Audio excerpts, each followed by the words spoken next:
Capítulo 4. É errado ter dúvidas a respeito de Deus? O desejo de Deus é que creiamos nele. Deus quer que coloquemos nossa fé nele e creiamos que ele visa o nosso melhor interesse. Então é errado ter dúvidas sobre o que Deus ordenou na Bíblia ou sobre como devemos viver a vida cristã? A fé do grande João Batista pareceu balançar quando ele foi preso e as coisas começaram a ficar estranhas. Ele mandou que seus seguidores perguntassem a Jesus, em Mateus 11:3, Tu és aquele que deveria vir ou devemos esperar outro? Lembre-se de que esse foi o homem que havia dito, João 1:34, Eu mesmo vi e já vos dei testemunho de que este é o Filho de Deus.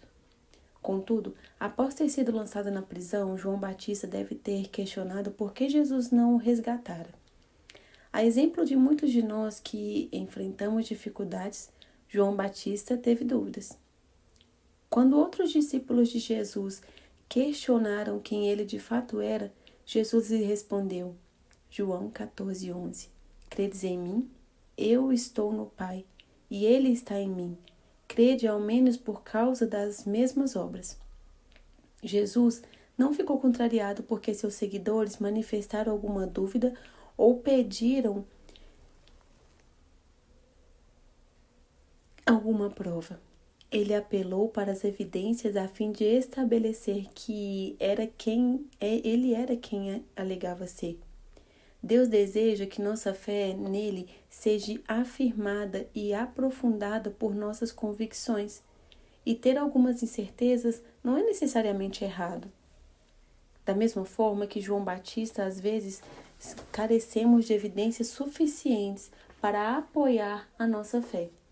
Assim, buscar saber por que cremos no que cremos pode fortalecer nossa fé e, de forma alguma, é algo condenável. Muitas de nossas dúvidas podem ser superadas quando nossa fé se torna mais inteligente com respeito às evidências de por que cremos. As evidências não estão limitadas às coisas como a ressurreição de Cristo, sua divindade, a confiabilidade das Escrituras e assim por diante. Existem também evidências a respeito do caráter e da natureza de Deus que apoiarão nossa fé e dissiparão nossas dúvidas. Certo homem procurou Jesus na esperança de que ele curasse seu filho. O homem disse, Marcos 9, 22-24. Mas se podes fazer alguma coisa, tem compaixão de nós e ajuda-nos. Ao que lhes disse Jesus, se podes, tudo é possível ao que crê. Imediatamente o pai do menino clamou, eu creio, ajuda-me na minha incredulidade. Aquele homem tinha fé, mas queria a ajuda de Jesus para não duvidar de que o mestre curaria seu filho. Provavelmente, aquele pai tinha ouvido histórias a respeito do mestre operador de milagres. Talvez ele conhecesse pessoalmente o cego que havia recuperado a visão por meio de Jesus. Talvez fosse vizinho de um dos milhares que foram alimentados com 5 pães e 2 peixes abençoados por Jesus. Por isso, aquele homem sem dúvida acreditava que Jesus tinha o poder para curar seu filho. Mas a grande questão era, Jesus se importava em curar meu filho? Às vezes nossas dúvidas giram em torno da nossa fé quando a natureza e a compaixão de Deus. Ele se importa o suficiente comigo para curar meu filho? Ele quer atender às minhas necessidades materiais? Ele me manterá seguro? É importante conhecer as evidências de seu coração atencioso para ajudar a remover as dúvidas. Certa vez, Jesus estava tirando uma soneca num barco ao atravessar o mar da Galileia com seus discípulos.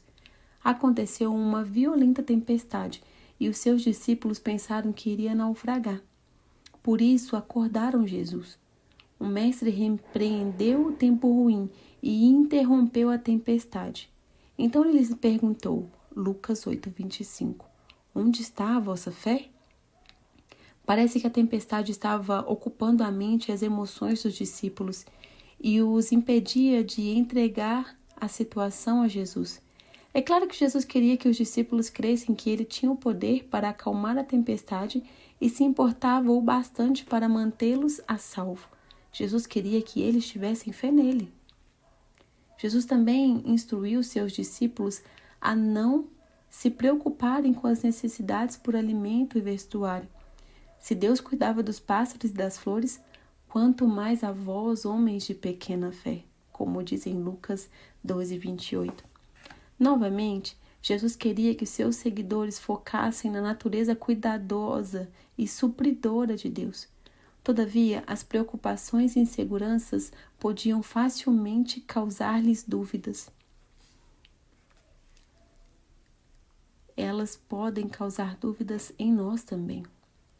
Colocar nosso foco na natureza supridora e protetora de Deus permite-nos seguir a admoestação de Pedro, dito em 1 Pedro 5:7, lançando sobre ele toda a vossa ansiedade, pois ele tem cuidado de vós.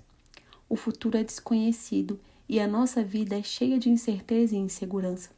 E embora esteja em nossa natureza questionar como as coisas correrão, quando acrescentamos à nossa fé o conhecimento ou as evidências do cuidadoso coração de Deus, nossas dúvidas podem ser removidas. Glória a Deus por isso. Assim, embora possa não ser errado ter dúvidas a respeito de Deus, Ele quer removê-las para que possamos confiar nele independente das circunstâncias.